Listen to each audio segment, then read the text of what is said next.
नागरे हे अत्यंत प्रगतिशील आणि प्रयोगशील कास्तकार होते। यांची धडपड शेतकऱ्याला चांगले दिवस आले पाहिजे, शेती व्यवसाय हा नफ्यात गेला पाहिजे या अनुषंगाने ते अनेक वर्षांपासून काम करत होते।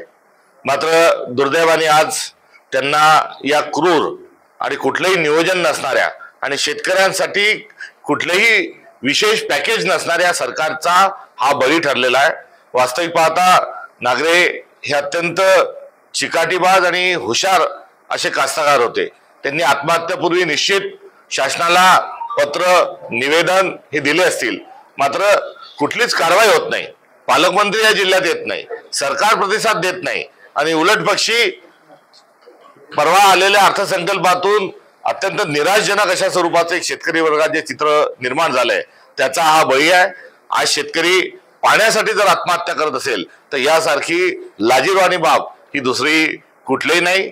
देवेंद्र फडणवीसांनी आता तरी जो त्यांचा मूळ समस्यांकडे पाहण्याचा जो दृष्टिकोन आहे तो त्यांनी बदलावा।